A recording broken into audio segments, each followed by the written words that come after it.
참여 예수님. 네, 인천에서 왔습니다. 김연아 반갑습니다.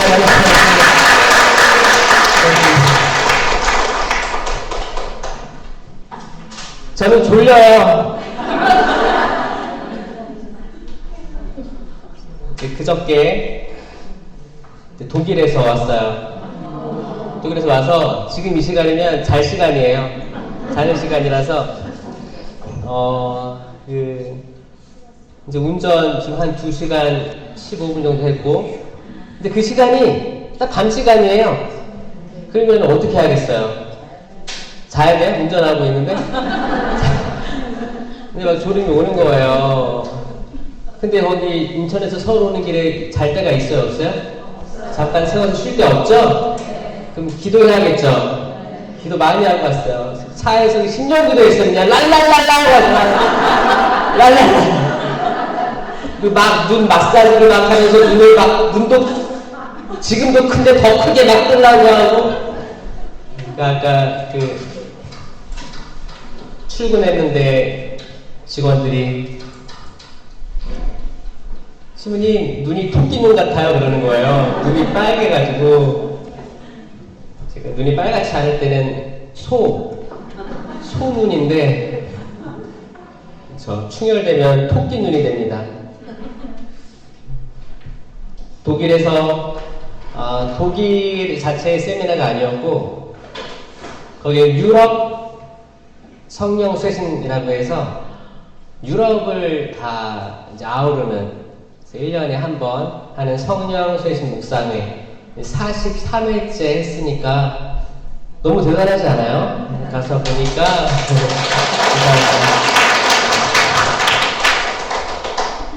저는 제가 거기 불을 지피러 간다고 교만하게 생각했는데 제가 불 속에 떨어졌다 왔어요. 너무 뜨겁고, 그분들이 이제 뭐 동네에서 온 게 아니고 기본적으로 멀리서 온 거예요. 그 했던 데가 이제 펼렌 근처 이제 교구에서 운영하는 무슨 카디널은 추기경이라는 뜻이에요. 추기경 이름을 일단 옛날엔 신학교 건물이었는데, 그러니까 건물이에요. 그러니까 거기 되게 멋진 건물인데 이제 신학생 양성을 안 하고 일반 이제 피정의 숙소로 사용하고 있었습니다. 거기로 다 모였는데 어디서부터 모였냐? 프랑크푸르트도 있었고, 뭐 함부르크 독일 끝에서도 오시고, 에센 지역에서도 오시고, 베를린에서도 오시고, 이제 독일을 넘어서서는 네덜란드에서도 오시고, 프랑스 파리에서도 오시고, 또 미국에서도 오시고, 또 한국에서도 오시다. 한국에서도 어떻게 일정이 맞았나봐요. 한국에서 왔는데 뭐 가족들을 보러 왔겠죠? 근데 거기서 또 오신 거야. 그래서 한 120, 30명 이렇게 모여가지고 세미나를 진행했습니다. 좋았겠죠? 네. 그것만 있는 게 아니에요.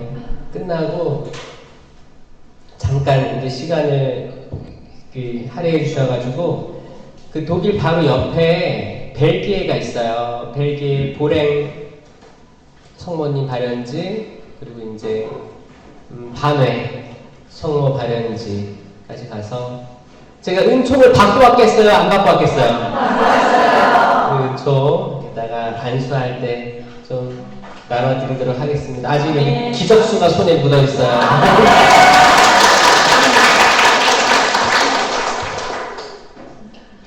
저는 피곤합니다. 피곤해요. 그러면 컨디션 좋을 때만 하느님 말씀을 선포해야 돼? 하느님 말씀을 선포하는 거는 피곤할 때도, 피곤하지 않을 때도, 좋을 때도, 나쁠 때도, 일이 많을 때도, 적을 때도 상관없죠? 네. 언제든지. 아마 여러분도 마찬가지일 거예요. 여기 컨디션 좋아서 온 사람도 있어요? 좋은 사람도 있겠지. 컨디션 안 좋은데 갈까 말까 하다 온 사람도 있죠? 네. 또 몸도 좀 안 좋고 그런데도 온 사람도 있고, 막 비 올라고 해가지고 막 그러잖아요. 습하잖아요. 그래서 갈까 말까 하는 온 사람이 있을 거예요. 여기 온 모든 이들을 위해서 박수 한번 쳐드릴게요.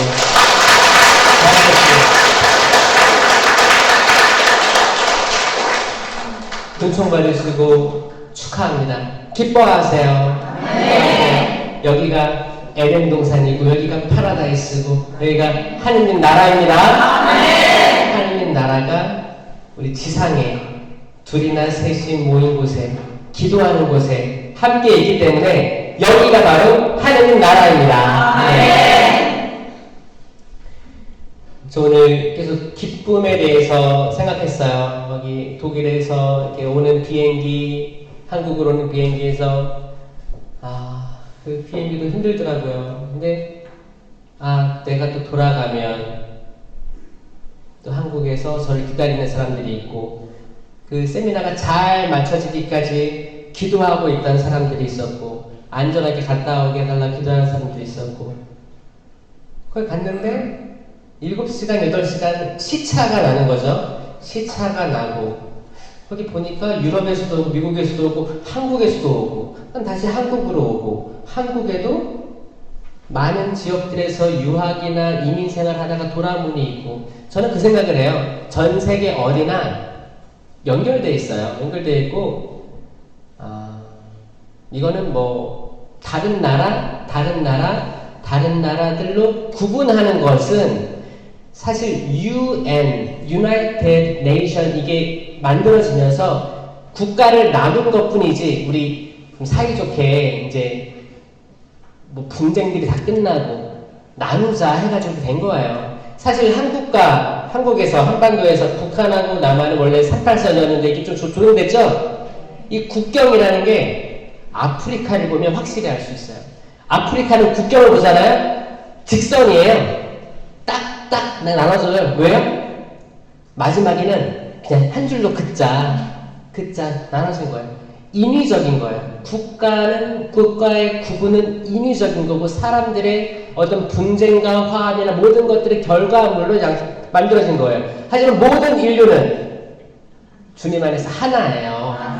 하나입니다. 저 독일 갈 때도 이제 공부하고 같이 예전에 제가 한국인의 밥상이라는 다큐멘터리를 보다가 3년 전인가 그때 한번 독일이 나왔던 적이 있었어요. 그래서 그걸 기억했어요. 그때 나왔던 게 뭐냐면 파독 광부, 파독 간호사 이야기들 나오면서 그들이 어떻게 그 시간들을 견뎠는지를 이렇게 다시 한번 보고 그거는 눈물 없이 못 봅니다, 여러분. 한반도가 일제에서 벗어나고 얼마 안 돼가지고 한반도 전쟁이 일어났잖아요. 그 동족 상잔의 비극 속에서 그리고 이제 끝나고 정권이 창출됐죠. 이제 남한하고 북한 처음에는 일치해서 하나의 국가로 하려고 한 시도들이 있었지만 결국에는 북한과 남한 단독으로 정부들이 수립됐습니다. 그때 이제 이승만 대통령, 박정희 대통령 때 특히 원조를 필요로 했어요. 이 국가가 이제 분명히 공과 사가 뚜렷한 분인 건 다들 아시겠지만 그래도 너무 가난한 이 나라가 싫어서 미국에 가서 손 벌리기도 하고 근데 미국은 거절했었어요. 그때 받아준 게 독일이었던 거예요. 그럼 독일에서 우리 이런 인력이 필요한데 보내달라. 이게 성사가 된 거예요. 이게 다 고속도로 깔는 데 기반이 된 겁니다. 그게 그거였어요. 그때 어떻게 했냐? 그때 20대들이었어요. 20대. 이제 진짜 너무너무 이쁘고 너무너무 멋진 청년들이 아주 젊은이들이 자원해서 간 거예요. 더 이상 가난한 우리 집 가난한 나 스스로가 싫어서 도전한 거예요. 기회를 잡으려고 갔는데 제가 비행기 타보니까 갔는데 13시간 걸려 13시간 그 직항이잖아요. 직항 그때 직항이 있어서 없었어요? 없었어요. 그럼 엄청나게 갔을 거야. 아마 뭐 추측만 해봐도 20시간 넘지 않았을까요? 그분들 처음에 어떤 생각을 했을까? 어차피 우리가 지금 세대야 해외여행 많이 다니잖아요. 성교술대도 어디 가깝게는 제주도도 왔다 갔다 하잖아요. 그러면은 제주도는 1시간. 그럼 이거를 더 많이 간다고 생각하면 10시간? 11시간? 15시간? 20시간? 이 상상이나 됩니까? 근데 그때는 더 오랜 시간, 더 불편한 자세로 갔을 거란 말이에요. 가서 만난 사람들이 독일 사람들이잖아요. 그러면 말이 잘 돼요? 구텐탁이 바로 나와요? 안 나오잖아요. 모르는 사람들이에요. 언어를 공부했다 해도 한계가 있지. 어떻게 대화를 하겠습니까? 제가 호주 갔을 땐 똑같은 거 아니에요. 준비를 해봤자 어떻게 되겠어? 살아야지 뭔가 되지. 그 사람들이 이제 가서 처음에 교육을 받고 여성분들은 간호사로. 그때 평균 체중이 여성들이 얼마인지 알아요? 평균 체중. 지금 여러분들 몸무게를 얘기하면 되는 거예요. 50이 안 된 거예요. 40 중간 이렇게 된 거예요. 굉장히 말랐죠. 또 전쟁 이후 그때 얼마나 잘 못 먹었을 거 아니에요, 그쵸? 다 호리호리하고 다 그런 분들이 갔는데 독일 남성들이 대부분 병원에 있었습니다. 전쟁 이후였기 때문에 전쟁 이후에 병사들이 이제 늙어가지고 거기 그분들이 대부분 요양원 병원들이 있었단 말이에요. 독일 남자들이 덩치가 클까요, 작을까요? 상상만 해도 크죠? 그 개그맨 후손 크죠? 한국 사람이 엄청 큰 거예요. 저도 가서 보면은 골격 자체가 달라요. 달라. 그러면 만약에 요양보호사라든지 간호사로 들어가면 어떻게 해요? 다 들어 날라야 되는 거예요. 병원에 자기 팔다리 멀쩡한 사람이 병원에 있습니까? 뭐 불편하니까 갔겠지. 입원해 있는 거예요. 그럼 그거를 뭐 대소변 받아내고 이걸 옮기려면 다들 관절들이 다 상했대요. 그 무거운 분들을 이렇게 뒤집어 엎기도 하고 이렇게 하는 것들을 상상해보세요. 그렇게 해서 1세대들이 거기 남아있던 거예요.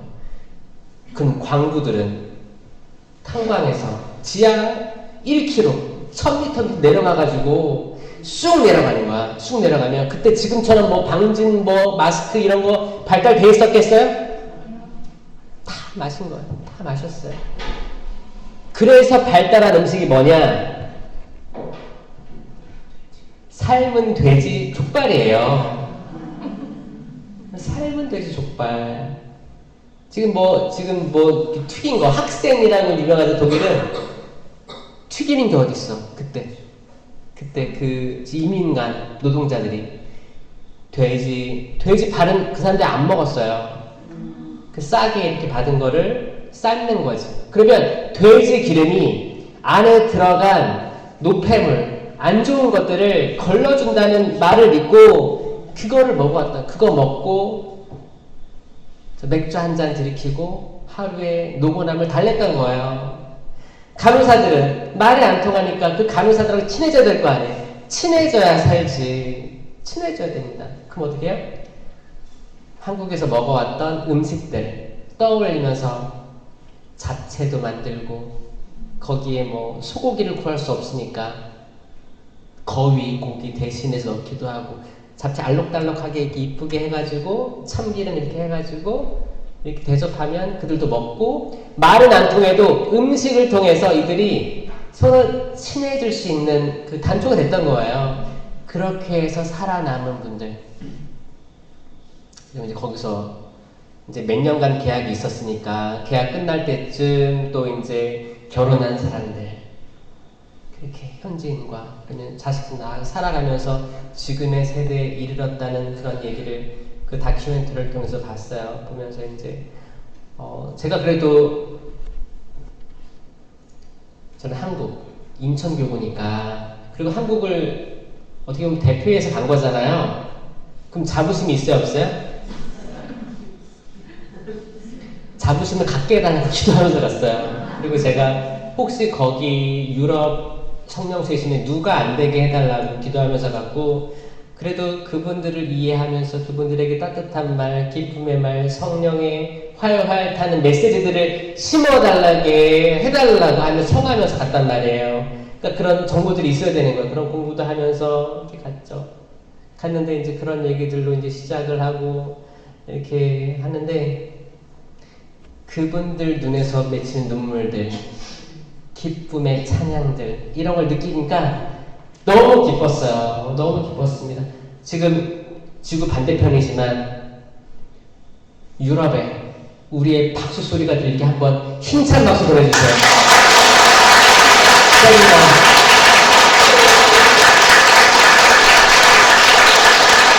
받은 거 축하합니다. 축하합니다. 기뻐요. 저는 어디 본당 기도회 가도 단 한 명이라도 어떤 자그마한 큼지막하든 치유가 일어나면 기쁘고 행복하고, 사람 마음이 돌아서서 회개가 일어나면 행복하고, 어떤 치유의 눈물이 나면 행복합니다. 그게 제 기쁨이에요. 주님 말씀 하나 들고 가서 선포하는 자리가 행복하고, 제 입술이 열어서 말을 하는데 이게 증오와 핍박과 오해의 말이 아닌 하느님 말씀이 흘러나오면 기쁩니다. 이게 진짜 기쁨 아니겠어요? 우리 온 몸으로, 온 존재적으로 하느님을 생각하고 하느님께 영광 드린다면 얼마나 기쁜 일입니까, 여러분? 여러분들도 아마 저와 동행하고 있는 분들이 있을 거라고 생각해요. 항상 저 뭐 영상을 보거나 제가 어디를 가면 같이 마음으로 함께하는 이들이 있을 거라고 생각해요. 지금까지 그렇지 않았더라면 지금부터 하라는 얘기예요. 지금부터라도 하세요. 도와주세요. 힘들어요. 그런데 제가 누군가가 힘내라고 같이 기도해주고 그런 거를 직접 느낄 수는 없지만 상상할 수 있잖아요. 연결된 영적인 거를 커넥션을 느낀단 말이에요. 그러면 기분 나는 거예요. 신나는 거예요. 아마 여러분들도 여러분 자녀들이 뭐 학교에 갔어, 직장에 갔어, 만날 순 없어. 그런데 자식이 부모 사랑하고 부모가 자식 사랑하는 걸 서로 안다면 이거 힘이 되거든요. 그렇지 않습니까? 지금 여러분도 느껴보세요. 여러분들의 자녀, 가족 어디 있을까? 그리고 연결시켜 보세요. 연결돼요. 영은 영원하고 시간과 공간을 초월합니다, 여러분. 연결시켜 보시고 힘내라고, 지치지 말라고, 유혹에 빠지지 말라고 기도합시다. 아멘? 그걸 항상 하는 거예요. 항상 기도하는 삶이 이런 거예요. 뭐 드러나게 묵주기도 백날 하면서 집에 가서 싸우고 금방 증오하고 판단하고 이 뱀소리 내고 막 이런 게 아니고 그냥 매번 그 연결되는 거, 연결 아주 촘촘히 연결된 그거를 뭐예요? 그게 스파이더웹, 이게 그 거미줄이잖아요. 거미줄 자세히 봤어요? 이거 엄청 이쁘게 촘촘히 돼 있단 말이에요. 그렇게 우리가 다 얽히고 설켜 있는 거. 이거는 국가를 초월합니다. 국가를 초월한다는 건 뭐냐? 우리 가족은 더 촘촘하다는 거예요. 적어도. 그래서 기쁨하면 필리피서가 전 떠올라요. 여러분들 뭐가 떠올라요? 다들 필리피서가 떠오를 거예요. 필리피서를 보면 바울 사도가 어디 있었어요? 기쁨의 사도인데, 기쁨의 사도 바울가 필리피서에서 기쁨이 많이 나와요. 기쁨. 그러면 바울은 기쁜 곳에 있었겠죠? 배를 타고 항해에 있을까요? 아니면 클럽에 가서 춤추고 있었을까요? 술을 많이 먹었을까요? 바울 사도는 감옥에 있었어요. 감옥에 있으면서 편지를 써보냅니다. 필리피서 2장 1절 4절 여러분이 그리스도 안에서 격려를 받고, 격려도 그리스도 안에서 받아야 됩니다, 여러분. 사람들이 격려해 주는 거 있죠? 아무 소용없어요. 그리스도 안에서 격려를 받아야 돼요. 내가 그리스도를 직접 만져보지 못하지만 보지 않고 믿는 이들은 행복하다고 했었으니 난 보지 않아도 그리스도 당신의 현존을 믿습니다. 당신에게서 격려를 받습니다. 제가 사람들에게 격려를 못 받을지언정 당신에게서 그걸로 충분합니다. 만족합니다. 하는 거죠. 사랑에 찬 위로를 받으며 또 위로도 받는데 우리 사람들이 위로하는 방법들이 있죠. 안아주기도 하고 따뜻한 말 한마디 하기도 하고 근데 거기에 사랑이 들어있을 수도 있고 거짓의 사랑이 들어있을 수도 있고 그냥 인사치레를 할 수도 있는 거예요. 인사치레를 할 수도 있는 거예요. 사랑에 찬 이 사랑은 아가페겠죠. 신적 사랑이겠죠. 신적 사랑. 그리고 성령 안에서 친교를 나누고 아멘. 저기 들어왔을 때 여러분들 막 율동하고 성가 부르는 거 이게 성령 안에서 친교를 나눈다고 믿습니다. 아멘. 여러분들이 열심히 따라하고 성가를 하면 할수록 또 찬양 봉사자들은 기뻐 안 기뻐요? 기쁜 거예요. 덩달아 기쁜 거예요. 덩달아 기쁜 거예요. 그러니까 할 때 더 소리를 내야 되겠어요? 네. 내야 되는 거예요. 더 입을 뻥긋뻥긋 해야 되는 거예요. 해줘야 돼요. 그리고 기쁘게 손뼉도 치고 찬양도 하고 그럼 율동 봉사자들도 얼마나 기쁘겠어요. 서로 교감하는 거예요. 애정과 동정을 나눈다면 뜻을 같이 하고 같은 사랑을 지니고 같은 마음, 같은 생각을 이루어 나의 기쁨을 완전하게 해 주십시오라고 편지 쓰는 거예요. 나의 기쁨을 그러니까 바오로 사도의 기쁨은 뭐였냐? 사람들이 싸우지 말고 그리스도 안에서 모든 것들이 이루어지도록 하는 거였어요. 그때만 해도 분열이 많았을 걸로 추정됩니다. 필리핀이라는 도시는 교역로였어요. 교역로. 그러니까 그 유럽에서 필리핀 지역은 바다를 낀 항구도시. 항구도시란 말은 뭐예요? 배가 왔다 갔다 드나드는 곳이었어요. 그럼 거기 얼마나 다양한 사람들이 있었겠습니까? 그러니까 뭐예요? 이주민의 도시였어요. 인천도 인천항이 있죠. 각 항들이 있죠.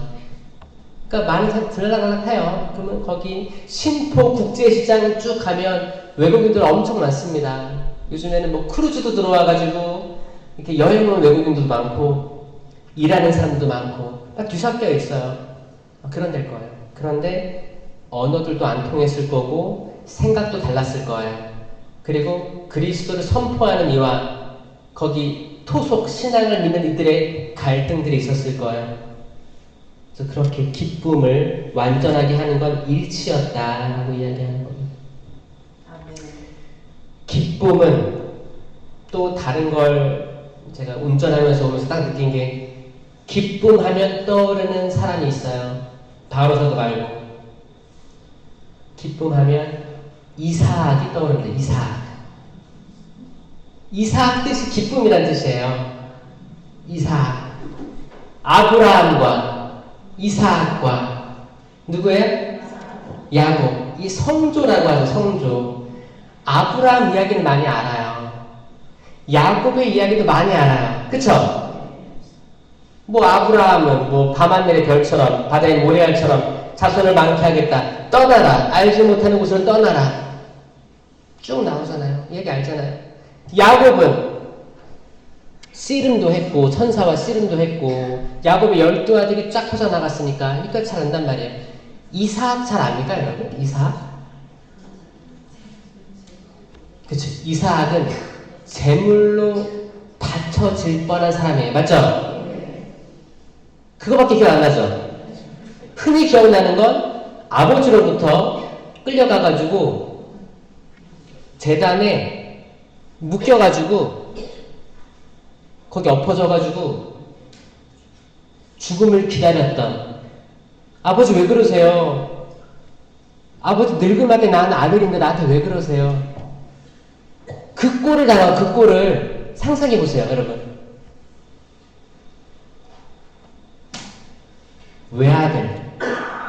외아들. 그리고 늙음하게 낳았대. 얼마나 사랑받았을까요? 너무 이쁘지 않았을까요? 그렇죠? 너무 이뻤을 것 같아요. 근데 하느님께 바치래요. 그건 아버지의 입장이지. 아브라함의 입장이 바쳐야 되니까 어떡하지? 바쳐야 되나 보다. 근데 아들의 입장은 근데 이삭이 기쁨이란 뜻입니다. 기가 막히지 않아요? 이삭이 기뻤다는 표현은 한 번도 안 나와요. 이삭 스스로가 기뻤다, 뭐 춤췄다 이런 말 안 나와요. 이삭은 굉장히 어두운 분위기로 계속 가요. 끝까지 가요. 어두워요. 어두워. 너의 사랑스러운 아들을 나에게 바쳐라. 이삭은 아브라함은 사라에게 허락받고 갔을까요? 그냥 갔을까요? 여보, 나 아들 죽이러 가. 허락 안 해줬겠죠, 사라는. 허락 안 해줬을 거예요. 그러니까 어떻게 해요? 아침 일찍 일어나서 갑니다. 몰래 간 거예요. 남자들이 몰래 잘해요, 뭐를.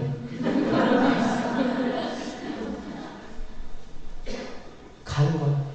그럼 사흘길을 갔대요, 사흘길. 사흘길을 걸어갔는데 성경에는 아버지와 아들의 대화가 아주 짧게 등장해요. 사흘 동안 아버지와 아들은 원래 대화가 별로 없죠? 비슷한 거예요. 사흘 동안 무슨 대화를 했냐? 아들이 물어봐요. 아버지, 여기 나무하고 불은 있는데 재물은 어디 있나요? 본인도 궁금한 거야. 아니 제사를 바치러 한다고 간다고 가는 건데 아버지 지금 땔감하고 불과 정장은 있는데 재물은 어디 있나요? 하느님께서 마련할 것이란다. 그때만 해도 아브라함은 희망이 있었어요. 희망이 있었어요. 무슨 희망이 있었어요? 에이 설마 마련해 주시겠지. 그거 아니었을까요? 설마 늙음하게 얻은 이 아들을 정말 죽이라고? 인간이면 그런 생각을 못합니다, 여러분. 그리고 걸어가요. 한마디도 없이. 여러분 그런 경험 해봤어요? 자식하고 길을 걷는데 한마디도 없이 걷는 적 있어요? 아니면 남편하고 길 가는데 한마디도 없이 걸은 적 있어요? 이건 맞지? 한마디도 없어. 그냥 가는 거야. 자기 갈 길 가는 거야. 남편은 저기 앞장서고 저희 집이 그랬어요. 저희 집. 저희 집이 아버지는 걸음 빨랐어. 그러면 한참 다 가는 거야. 그 엄마는 엄마랑 저랑 따라가다가 걸음이 엄청 빠르셨어요.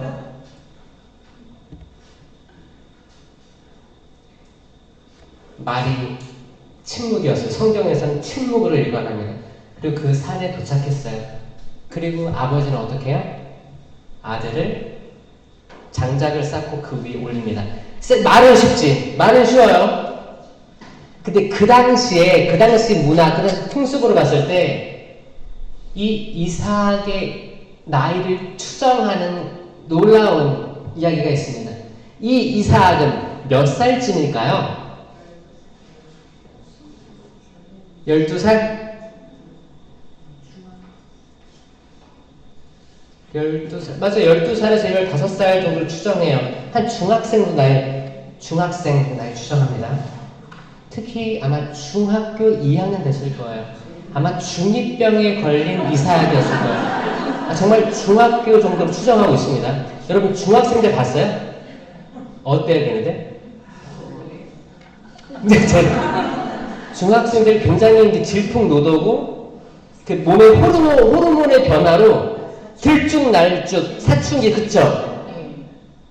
그러니까 그 구약에서는 2차 성징이 시작될 무렵으로 거기 이제 모든 과거의 성화 같은 걸 보면 이삭은 이제 근육이 발달하고 남자 모습이 나와요. 이렇게 오래전부터 상상해 왔었어요. 정확한 나이는 기술되지 않고 있죠. 근데 같이 아버지와 걸을 정도, 사흘길을 걸을 정도니까 갓난아기를 그냥 걷겠어요? 초등학생? 사흘길을? 그러면 초등학생이 아버지 여기 불과 장작을 있는데 이 표현을 봤을 때 초등학생 이걸 알아요? 중학생으로 돼야 된다는 거예요. 그리고 기본적으로 남성성이 발달하기 시작한 성인의 길목적으로 추정했다는 거죠. 그러면 아브라함이 이삭을 몇 살에 낳았어요? 100살 근처에 낳은 거예요. 그렇잖아요. 그러면 100살 농인하고 중학교 2학년의 싸움이 되는 거예요. 중2병에 걸린 아들하고 100살 노인이 싸운다니까요. 아버지가 이거 이제 아들을 뭘 쌌을 거 아니에요. 장작 쌌어. 힘들게 쌌어. 근데 아들도 이렇게 엎어가지고 눕혔어. 눕혔어. 묶어. 그 기력 있는 것도 대단한 거야. 그 기력도 대단한 거고. 아니 중인데 중이는 만약에 요즘에 아버지 어머니가 회초리를 든다. 그럼 어떻게 해요? 그러면 뭐 하십니까 아버지? 분명히 이런 힘이 있고 키도 컸을 거예요. 제 생각에는 대등했거나 더 컸을 거예요. 더 힘도 있었을 거예요. 근데 아무 말도 안 나요. 아무 말도 안 나요. 아무 말도 안 나요. 우린 이삭의 이 이야기, 숨겨진 이야기를 이제 그 미드라시라고 합니다. 상상하는 거. 그때 일들을 추정하고 상상하고 묵상하는 것들. 를 통해서 이건 이삭이 어느 정도 예측을 했고 받아들이지 않았다면 불가능했을 걸로 추정하는 거예요. 아멘? 아멘. 아버지가 나를 봉헌하려고 하는구나.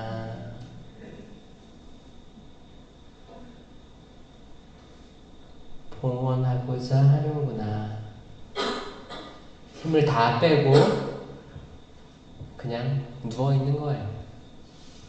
이게 하느님의 어린 양으로 나중에 표징이 되는 겁니다.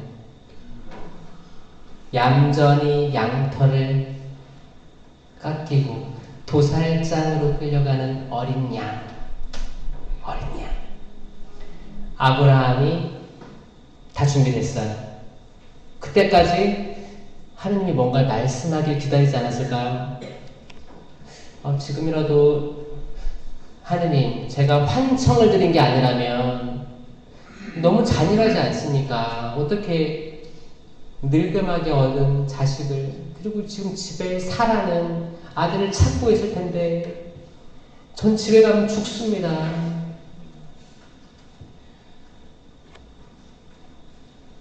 끝까지 침묵하시는 하느님인 거예요. 칼이 주어졌습니다. 어떻게 해요? 이 칼을 줄 때 어떤 생각이었을까요? 응? 나가리라고 나가리? 깍두기라고요? 뭐라고 했을까?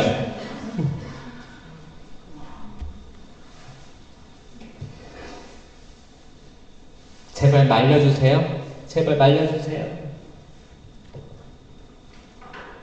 아마 제발 말려주세요 했으면 응답 없었을 거예요. 아니고 다 포기한 모습이 아니었을까.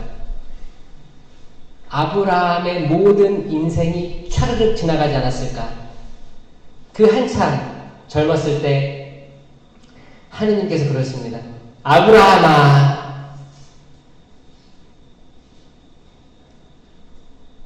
장차 너가 알지 못하는 땅으로 떠나거라. 내 이름 더 이상 아브라함이 아니고 아브라함이 될 것이다. 이스라엘의 아버지가 될 것이다. 밤하늘의 별을 봐라. 그 수많은 별들. 지금이야 별 잘 안 보이잖아요.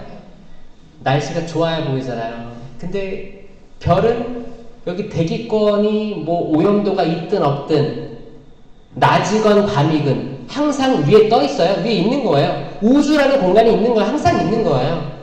밤하늘의 별을 봐라. 밤에 더 선명하게 잘 보이니까. 그보다 더 자손을 많게 해주겠다. 모래알을 봐라. 모래 집어봐요. 얼마나 모래가 고와. 그것보다 더 많게 자손을 해주겠다고 했는데, 이제 하나 있는데, 늙음하게 하나 얻었는데, 이것마저 가져가십니까? 어떻게 이럴 수가 있습니까? 제가 당신을 믿고 이 길을 걸었었는데, 이 길이 아예 애초에 잘못된 길이었습니까? 내가 당신만을 믿고 모든 것들 리스크 감내하면서 내 가족들, 족장이니까 그 부대를 내 소와 양떼 다 몰고 그 길을 다시 돌아오지 않을 길을 간 거예요. 다시 돌아오지 않을 길을 쭉 간 거예요. 계속 앞으로만 간 건데 아들을 바치라니요. 아마 이거를 그 사흘 길을 걸으면서 계속 생겼을 거예요. 되뇌었을 거예요. 이제 더 이상 갈 데가 없습니다. 제물로 바치라 하면 피를 다 빼야 되기 때문에 피를 다 빼는 거예요. 피를 다 빼고 살라 바치는 거기 때문에 어쩔 수가 없어요. 피를 빼려면 칼을 들어야 됩니다.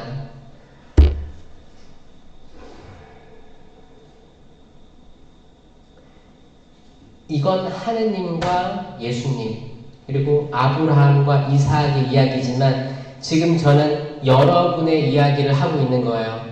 여러분에게 가장 소중한 것은 뭡니까? 자식이 제일 소중해요? 그런 사람도 있지. 저는 배우자가 제일 소중합니다. 있어요?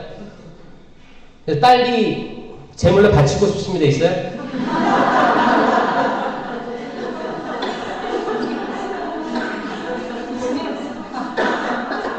나는 그쵸. 이게 어떻게 보면 10계명의 1계명에 대한 그거예요. 생각이에요. 한 분이신 하느님을 흠숭하여라. 이 계명은 우선순위에 대한 계명이에요. There is no other gods before me 라고 되어 있습니다. 내 앞에 다른 신들은 존재하지 않는다 이거예요. 근데 문제는 뭐예요? 인간은 수많은 크고 작은 신들을 하느님 앞에 갖다 놓음으로써 이게 1계명을 어기게 되는 사건이거든요. 여러분들에게 가장 우선순위는 뭘까요? 저 위에 있는 거. 하느님이죠. 그러면 100점짜리 답이에요. 근데 문제는 뭐냐? 잘 곰곰이 생각하면 하느님이 그 자리에 없을 수도 있다는 거예요. 정말일까? 나는 정말 하느님을 가장 우선순위로 생각하나? 네, 하긴 여기 나오신 분들은 아마 그게 자유의지로 선택해서 왔으니까 하느님이 우선순위에 있는 거는 증명되고 있는 거예요. 그건 증명입니다. 증명된 거예요. 그런데 여기서도 뭘로 갈라지냐? 내가 기도회에 나온 어떤 피정이나 어떤 성당에서 하는 행위들, 모든 기도들 함에 기도 지향이 있을 거예요. 기도 지향이 내 자식이 성공하게 하소서. 하소서 하면 기도문이잖아요. 뭐뭐 하소서 하면 청하는 거잖아요. 근데 머릿속에 뭐예요? 내 자식이 잘 되게 해라. 내 남편, 내 아내, 내가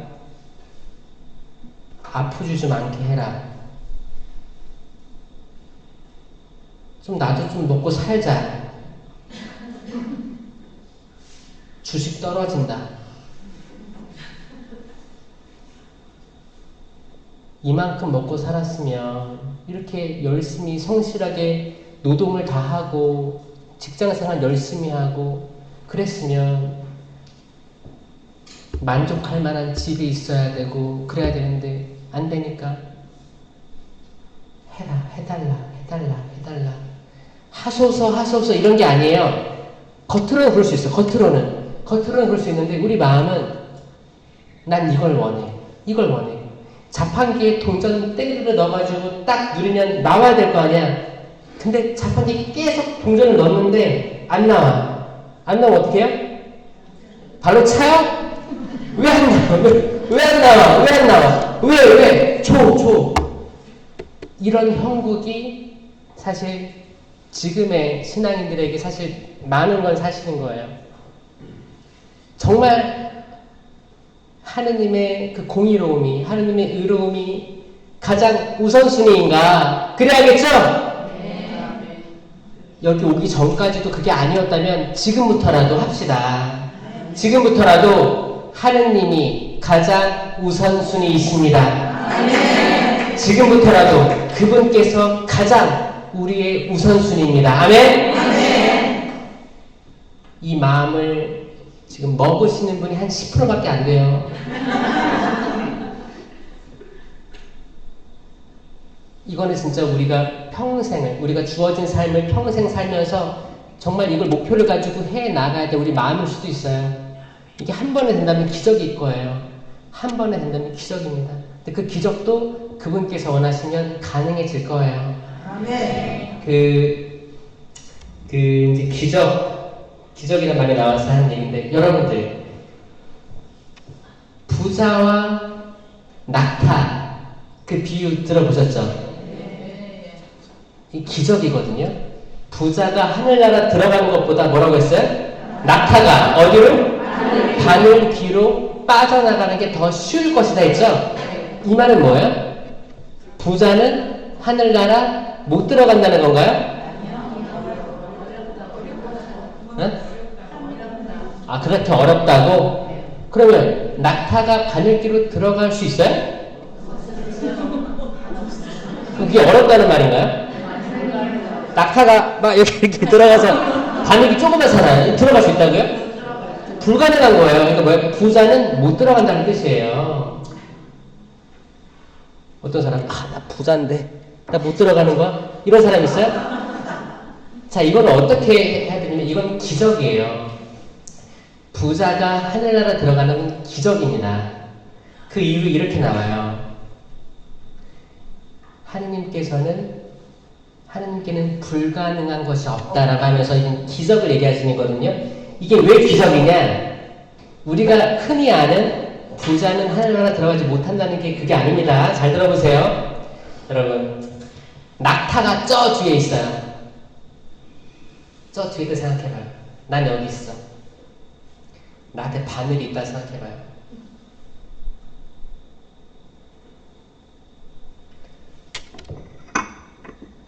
자, 여러분, 여기 컵 있죠? 컵 손잡이 있죠? 이 손잡이는 바늘기보다 크겠죠? 자, 여기를 통과할 수 있는 사람 있어요?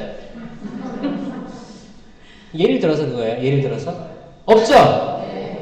근데 저는 통과시킬 수 있어요. 제가 이렇게 바라보잖아요?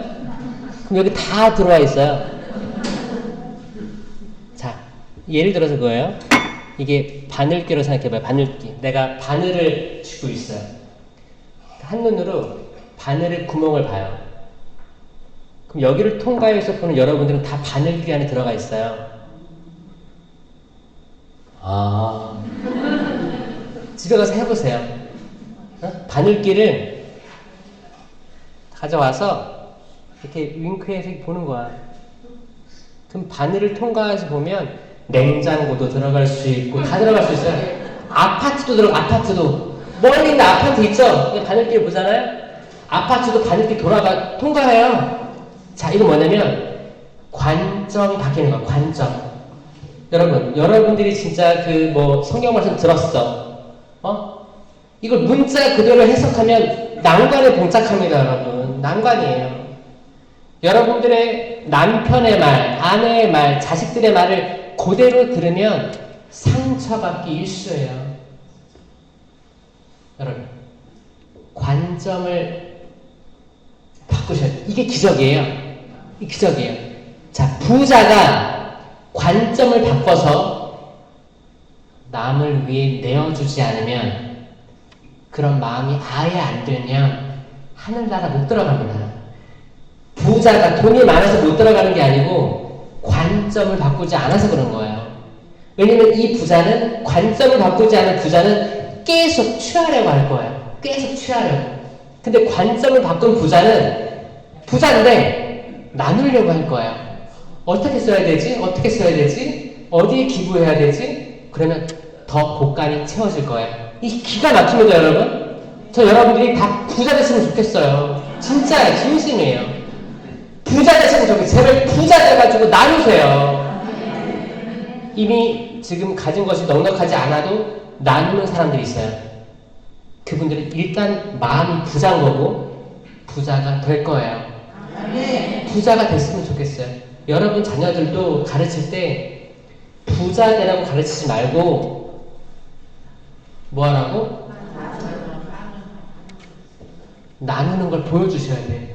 여러분부터 엄마가 아빠가 넉넉지 않아도 나눌 수 있음을 보여주면 이걸 본 자녀들은 나중에 커서 나눌 수 있게 될 겁니다. 아멘? 이게 기적이에요. 이건 기적입니다. 사람 마음 바꾸는 건 기적입니다. 어떤 사람 맨날 주식 차트를 봐요. 주식 떨어졌어. 주식하는 이유가 뭐예요?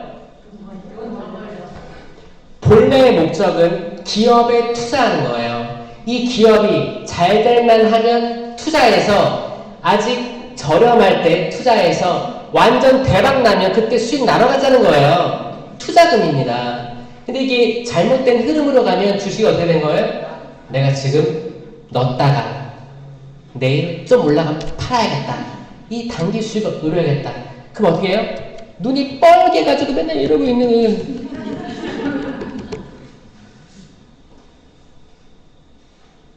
그런데 만약에 이제 지금 너무 많은 사람들이 하고 있으니까 사실 이제 전 세계적으로 봤을 때는 그래요. 이제 어차피 자본주의잖아요. 자본주의이기 때문에 주식을 하지 말라는 말이 아닙니다. 그게 아니고 이제 젊은이들 같은 경우에는 이렇게 클릭 한 번에 수익을 얻으려고 하기보다는 장기적으로 투자해라 이런 게 전 세계적으로 권고사항이거든요. 이게 뭐예요? 한 번에 내가 넣었던 돈을 다 빼면 이게 주식 떨어지는 거잖아요. 그런 거예요. 그런 흐름이란 말이에요. 그러니까 장기적으로 어떤 가치 있는 기업들을 투자해서 성장하게 해다. 그게 이제 좀 웨스턴 쪽은 많이 발달되어 있는데 한국 사람들은 단타 많이 한다고 단타. 단타가 뭐예요? 취급받. 잘. 오늘도 취급받으셨나요? 이게 뭐야? 이거는 이 기업에 투자하는 게 아니고 이 돈을 위한 돈놀이를 하는 거예요. 이게 합법화된 도박이라고 하는 거예요. 장기적인 투자는 도박이 아니에요.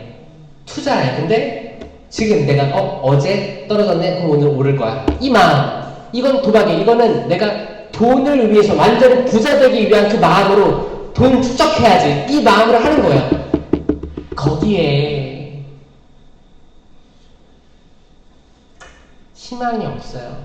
그건 아닌 거예요. 그건 아닌 거예요. 저는 다양하게 일을 많이 하고 있기 때문에 모든 사람들이 하는 일이 잘 되었으면 좋겠어요. 잘 돼서 성공했으면 좋겠어요. 이왕 하는 거 좋은 거 잘해서 성공해서 많은들이 돈을 풍요롭게 살았으면 좋겠어요. 근데 그 전에 내가 주님 나누게 해주십시오. 나누려는 마음부터 먹는 사람들이 많았으면 좋겠어요. 악마도 여러분 돈 벌게 할 수 있어요. 사탄이 예수님한테도 이 빵 가지고 요술을 부리려고 했단 말이에요. 돌 가지고 빵을 만들어라. 장난질을 쳤단 말이에요. 하물며 인간에게 얼마나 더한 걸 하겠습니까? 사탄은 순식간에 부자 만들 수도 있습니다. 돈 많게 할 수도 있어요. 그리고 그 사람이 어떻게 패가 망신하는지를 즐겨볼 거예요. 어떻게 가족이 뿔뿔이 흩어지는지를 웃으면서 볼 거예요. 이게 악마가 하는 일입니다. 맞죠? 네. 이런 일들이 지금 있어요, 없어요? 있어요. 전 세계에 있습니다. 가족이 가족을 피로 물들이고 모욕하고 모독하고 그런 일들이 있습니다. 그게 아니라 그 모든 것들이 아니라 하느님을 가장 우선순위로 두고 그 모든 기도가 하느님께 대한 경배와 찬양 그걸로 족합니다. 하나님께 대한 경배와 찬양 그것만으로도 나는 만족합니다. 그걸로도 나는 행복합니다. 기쁩니다. 기쁨에 춤추는 거예요. 어떻게? 다윗처럼. 다윗이 어떻게 했어요? 춤췄어요. 손톱 들고 춤췄어요. 빨개 입고 춤췄어요. 부끄러운 게 없었어요.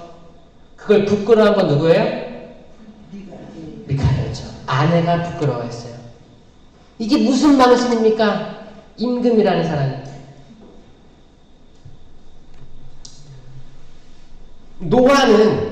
노아의 방주 이후에 노아는 새로 정박한 땅이죠. 그러니까 홍수물이 다 빠지고 땅이 솟아 오르니까 포도나무를 심었어요.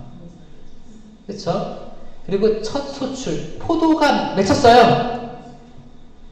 포도가 맺히니까 포도를 먹기도 했겠지만 너무 많으니까 어떻게 했겠어요? 그렇게 뭐 섞은 거지. 그럼 포도주가 된 거예요. 그 포도주를 먹고 어떻게 했어요? 기뻤잖아요. 기뻤단 말이에요. 기뻐서 어떻게 했어요? 그냥 벌러덩 잤단 말이에요. 이 아버지에게는 부끄러움이 있었어요? 없었어요. 없었습니다. 아버지를 부끄러운 건 누구예요? 햄과 셈과 야펫. 햄이 부끄러워했어요. 부끄러워서 형님들 빨리 와봐. 대박이야. 빨리. 그 형들은 겉옷을 어깨에 메고 뒷걸음질로 와서 덮어드렸다라고 하잖아요.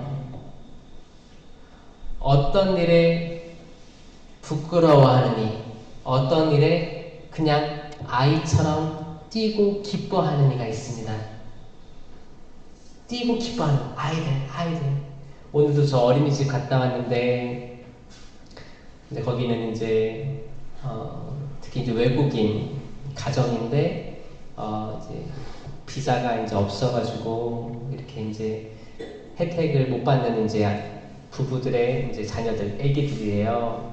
애기들 있으면 너무 이뻐요. 너무 이쁜데 이제 그 친구들이 그래도 이제 그 전 세계적으로 유엔 이제 아동 인권 협약에 따르면 어떤 나라는 이제 대학교 가기 전 고등학교까지는 어떻게든 교육을 받게끔 보장되어 있습니다.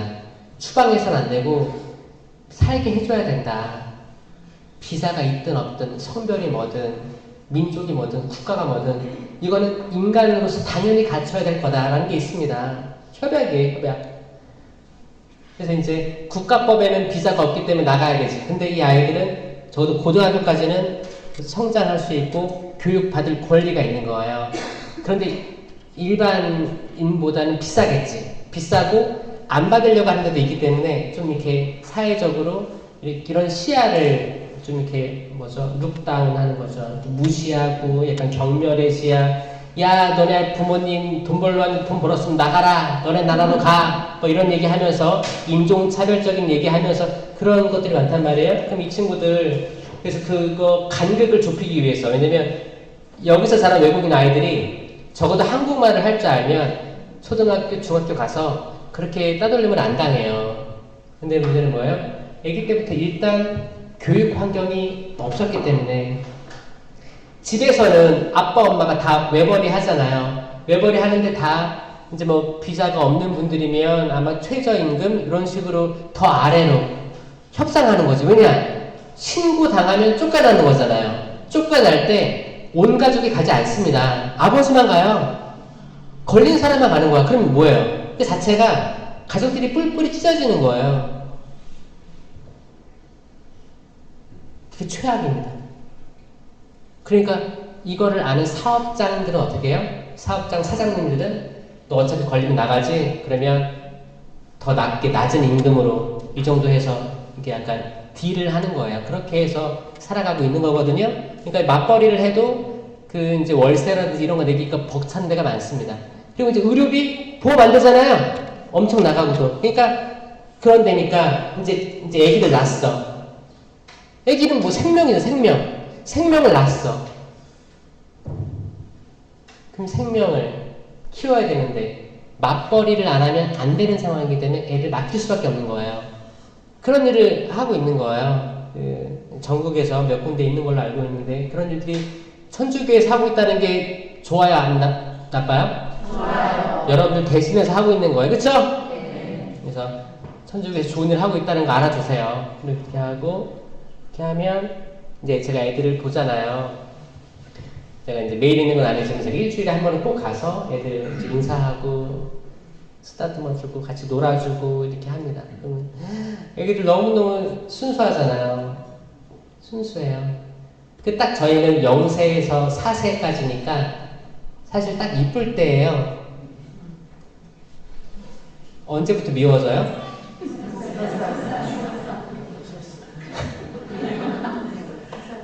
그때 왜 미워지는지 아세요? 의사소통이 돼서 미워지는 거예요. 의사소통. 응? 의사소통이에요. 이게 나이가 들어도 의사소통 때문에 문제가 되는 거고 나이가 어려도 의사소통 때문에 거짓말 나오기 시작하는 거예요. 저는 이제 그 아이들 0세, 4세 애들 보면 천국이 이런 데구나 생각을 해요. 분명히 애들 좀 이렇게 말 안 들을 때도 있어요. 이렇게 본능적으로 뭐 장난감을 뺏던지 뭐 이렇게 뭐 밀던지 이렇게 할 때가 있어요. 그래도 기본적으로 이제 막 더 아래 한 0세에서 2세까지는 요 친구들 그냥 까르르 까르르 기저귀를 똥을 다 싸도 까르르 까르르 막 다 웃어. 그때 자녀들 기억나죠? 여러분들 오래전이신가요? 다들? 첫 애기 낳았을 때 얼마나 이뻤을까? 이뻤죠? 지금은 어때요? 이놈 부끄럽지 않고 그냥 아무 생각에서 자유로운 그 존재, 순수한 영혼, 그들에게 하늘나라 달려있다고 하는 거예요. 여러분들도 세상이 지금 혼탁하고 때론 많은 뭐 뉴스들, 정보들을 접하면 여러분 머릿속이 혼란해질 거예요. 그런 게 아니고 좀 자유로워졌으면 좋겠어요. 정보 습득 너무 많이 해도 복잡해져요. 그 한국이 이제 가파른 경제 발전을 이루면서 어떤 일이 있었어요? 내가 부모님에게 이런 교육 혜택을 못 받았기 때문에 내 자녀들은 기가 막히게 키울 거야. 이런 생각이 많았을 거예요. 그리고 기가 막히게 키웠을 거예요. 학원도 보내고 뭐 과외도 시키고 유학도 보내고 했을 거예요. 덜 놀아주고 주입식 푸시 야 남들과 비교하면서 야 누구는 100점이랬더라 너는 왜 95점이냐 95점이 어때서 근데 그거를 막 이렇게 하면서 계속 푸시 해가지고 커서 뭐가 되려고 그러냐 사람을 되게 위축시키는 말들 하면서 키웠단 말이에요. 그건 뭐예요? 마음속에는 뭐예요? 사랑이라고 포장된 걱정이 있어서 그런 거예요. 걱정. 사랑보다는 걱정이에요. 걱정. 얘 잘 됐으면 좋겠는데 얘라도 잘 돼가지고 부모가 떵떵거렸으면 좋겠네. 약간 그런 게 있었을 거예요. 그런 걸로 잘 돼서 제발 너 때문에 나 어깨 좀 펴고 살자 이런 게 있었을 거예요. 근데 보니까 이제 싹수가 이제 안 돼. 그러면 이제 또 다른 쪽으로 하면서 이제 스트레스를 계속 아래로 쏟는 거지. 그걸 겪고 자란 세대들이 부모들이 된 세대가 지금 세대예요. 그거를 다 받고 부모가 돼서 자식 낳았습니다.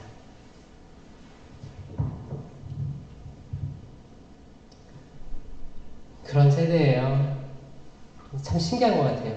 그러니까 여러분 세대는 신앙심도 높았고 공부 이제 열정적으로 일해서 집도 다 마련도 하기도 하고 좀 안정을 취했는데 여러분들이 그렇게 성장하면서 자식들에 준 스트레스가 쌓인 이 지금 젊은 부모 세대는 부모님에 대한 억하심정이 많고 그렇게 열심히 일해서 그렇게 구질구질하게 살지 않겠다고 다짐하고 열심히 쓰려고 하고 유흥거리로 쓰려고 하고 해외여행, 주식 투자 이런 걸로 아낌없이 다 써요.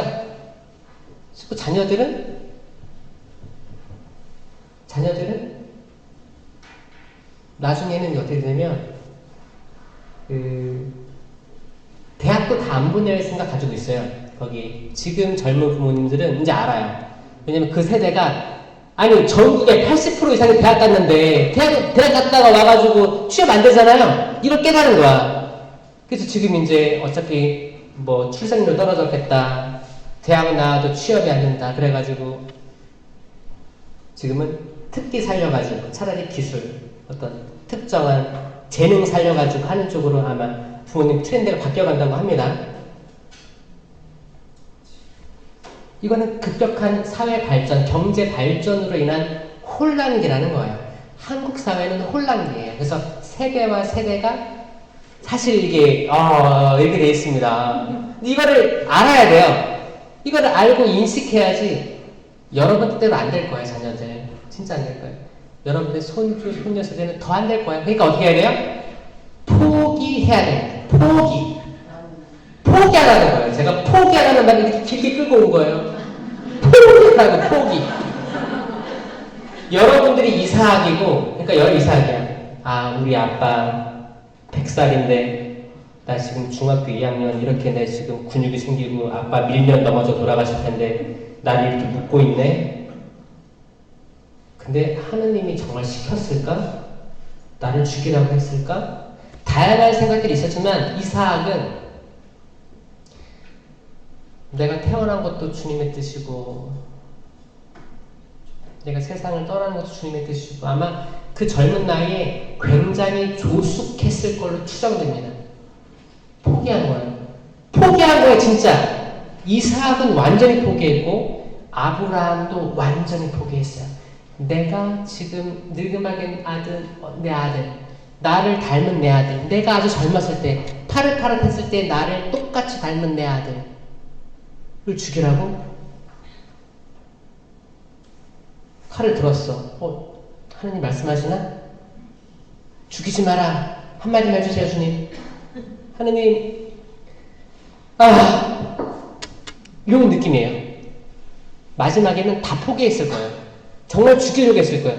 정말 죽이려고 할 때 막은 거예요. 하느님의 천사가. 정말 죽이려고 마음 먹었을 때, 아브라함아. 아까 나온 거예요, 여러분. 뭔지 알죠? 간 보는 게 아니에요. 내가 이만큼 되면 하느님 맞겠지? 이거 없네. 설마. 이상한데? 큰일 났네. 간 보는 게 아니고, 아브라함도 다 내려놓았을 때, 비로소 아브라함아, 멈춰라. 이겁니다, 이거. 아주 치명적이고, 아주 그 긴장감이 고조되는 그 부분입니다. 다 내려놓았을 때, 아들도 살았고, 정말 모래알처럼 많은, 밤하늘의 별처럼 많은 후손이 생겼습니다. 아멘? 아멘. 이게 믿음의 자손이에요. 믿음의 자손.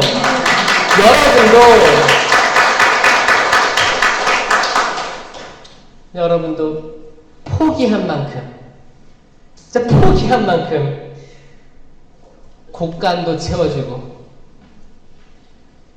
포기한 만큼 자식들도 잘 될 거예요. 아멘. 자식들이 포기하라는 말이 뭐냐면,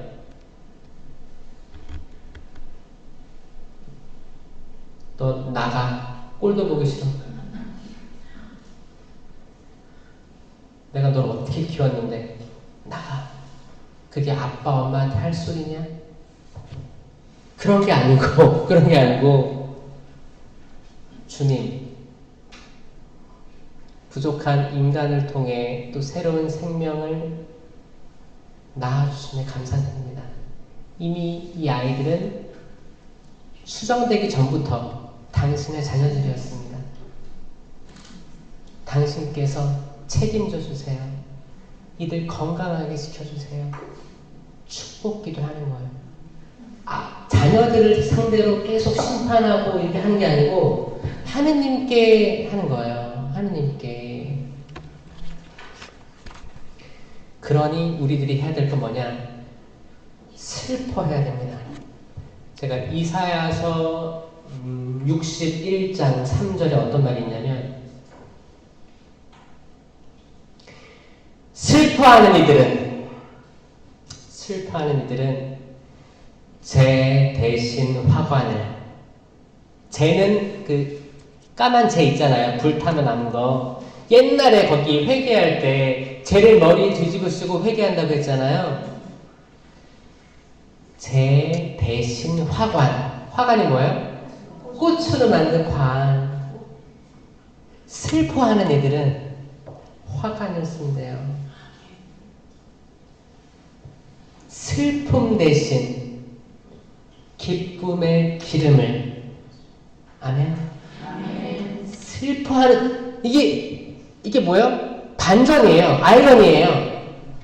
반어법이에요. 슬퍼하는 이들은 슬픔 대신 기쁨의 기름을. 이 기쁨의 기름은 뭐예요? 거기 있잖아요. 슬기로운 처녀 5, 어리석은 처녀 5 있었잖아요.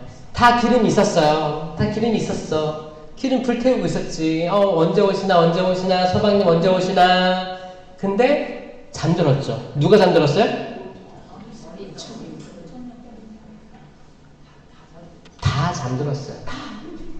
한 명도 빠지고 다 잠들었어요. 왜냐? 밤이었으니까 졸렸어요. 슬기로운 처녀들도 잠을 잡니다. 다 잠드는 때가 오는 거예요. 근데 쿵쿵쿵 신랑이 오신다. 마중 나가라. 그러니까 다 일어나가지고 허겁지겁 입술도 바르고 뭐 이렇게 파운데이션 나가면 딱 보니까 이제 불이 작아지고 다 똑같이 작아지는 거예요. 그럼 슬기로운 처녀들은 따로 기름을 준비해놨단 말이에요. 이거를 담았던 거죠. 어리석은 처녀들은 없어. 준비한 게 없어. 이럴 줄 몰랐어. 이렇게 늦게 올 줄 몰랐어. 그래서 어떻게 해요? 우리 나눠줘라. 그러니까 슬기로운 처녀가 뭐라고 했어요? 그래. 이거 나눠줘야지. 이렇게 했어요? 안 된다. 우리가 나눠주면 너희도 우리도 모자랄 터이니 나가서 사오는 게 나을 거다. 라고 했어요. 이게 슬기예요. 슬기. 아니 그 밤에 어디서 기름을 사옵니까? 어리석은 처녀는 이 말도 믿은 거예요. 그렇지 않아요? 어리석은 처녀는 안 준다니까 그래 사러 가야지. 어딜 사러 가? 24시 마트?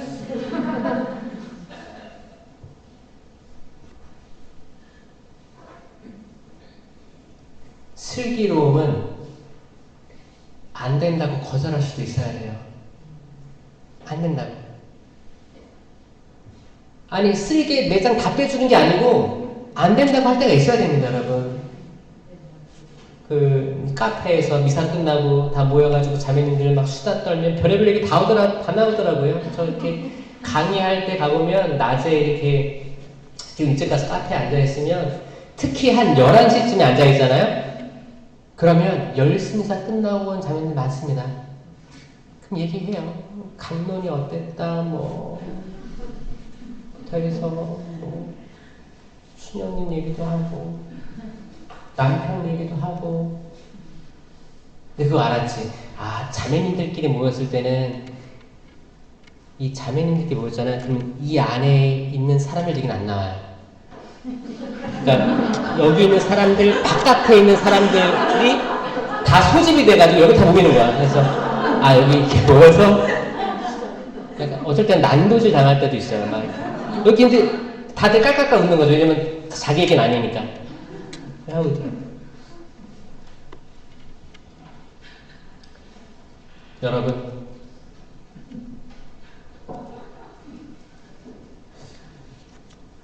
진정한 기쁨은 나누는 거죠. 나누는 겁니다. 루카복음 14장 13절에 이렇게 나와 있어요. 내가 잔치를 베풀 때에는 오히려 가난한 이들.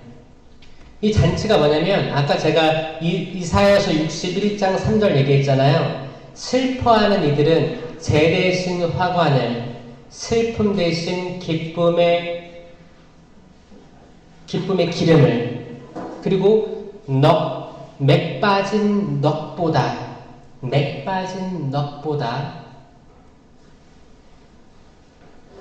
잔치를 열어주겠다라고 하는 거예요. 잔치를.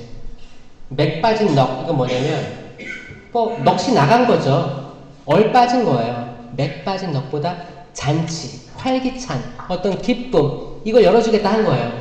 근데 그 잔치를 베풀 때, 그러니까 그건 뭐예요? 궁극적으로 나아가는 우리 하늘나라 잔치를 베풀 때에는 어떻게 해야 되냐? 가난한 이들, 장애인들, 다리 저는 이들, 눈먼 이들을 초대하라. 여러분들이 정말 하느님 나라를 체험했다면, 이 땅에서 체험했다면 꼭 이들을 초대하길 바랍니다. 아멘. 이게 두 가지로 해석되는 거예요. 첫 번째는 정말 가난한 이들, 정말 장애인들, 정말 다리 저는 이들, 정말 눈먼 이들일 수도 있겠지만 영적으로도 해석해야 됩니다. 영적으로 가난한 이들, 영적으로 장애를 가지고 있는 이들, 영적으로 다리 저는 이들, 영적으로 눈먼 이들을 초대해야 되는 거예요. 그들을 초대해서 기쁨으로 나아가야 되는 거예요. 그러면 가장 좋은 방법은 뭐예요? 이런 기도회에 초대하는 거예요.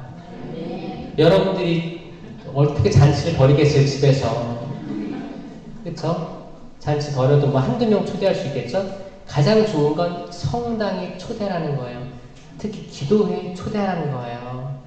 기쁨의 잔치가 됩니다. 여기 우리 음식도 안 먹죠? 음식도 없어도 돼요. 술도 없어도 돼요. 근데 이 공간 자체가 기쁨의 도가니탕입니다. 도가니탕. 배고프네요. 도가니탕. 기쁨의 잔치를 이루어야 합니다. 마지막으로 제가 그거 얘기해 드릴게요. 기쁨의 잘못된 예가 있어요. 기가 막힌 예가 있습니다. 기쁨의 잘못된 예. 유딧이 유딧기에 보면 홀로페르네스가 있어요. 홀로페르네스. 장군이에요, 장군. 어마어마한 장군입니다. 유딧이, 여인이 이 홀로페르네스의 목을 잘라버려요. 목을 잘라버립니다. 이것은 이제 신약에 와가지고, 거기 이제 살로메, 헤로디아가 세리자 요한 목 자르는 거 시켜서 잘랐지만 하여튼 목 잘리는 거에 많은 화가들이 동참해서 비교했었어요. 홀로페르네스는 유딧이 꼬셔가지고, 유딧은 하느님의 종이었어요. 어차피 이스라엘이 전쟁에서 지고 있었어. 다 포기했었어요. 유딧이 이쁘게 차려입고 가락지도 끼고 전장으로 홀로 가는 거예요. 그때 마음 뭐였어요? 다 포기한 거였어요. 어차피 전쟁으로 죽든 나 혼자 가서 죽든 상관없는 거였어요. 다 포기한 여인이 이뻤대요. 이쁘게 가서 지금 이스라엘이 다 지금 전의를 상실했습니다. 약간 그 이중 스파이 노릇을 한 거예요. 스파이 노릇 한 거예요. 그러니까 안심해도 됩니다. 그 대신 다 멸망하면 저라도 살려주십시오. 이렇게 얘기한 거예요. 그때 뭐예요? 지혜롭게 한 거예요. 지혜롭게. 그러니까 이제 홀로페르네스는 또 그 여인의 미모에도 감탄하고 말도 잘 통하고, 그리고 어떻게 해요? 포도주를 처먹기 시작했어요. 노아가 포도주를 먹고 잠자리에 들었을 때는 어린아이와 같은 마음이었잖아요. 너무너무 기분 좋은 거야. 이 새 터전에서 난 첫 소출 기쁘다. 홀로페르네스는 막 먹다가 어떻게 했어요? 그보다 더 많이 먹은 적이 없을 정도로 먹고 잠들었습니다. 유디스를 취하려고. 결국 목이 사진. 자, 이 기쁨도 우리가 식별을 해야 되는데 여러분 결국은 기쁨으로 나아가야 됩니다. 근데 그 기쁨에서 여러분들의 열매들 잘 식별하시면서 정말 어린아이와 같은 기쁨을 누리는 우리 월계동 그리고 여기 오신 모든 분들, 네, 모든 각자 그리고 이제 가족들 본당 공동체가 되었으면 좋겠습니다. 영광이 성부와 성자와 성령께 성부와 성자와 성령의 이름으로 아멘. 감사합니다.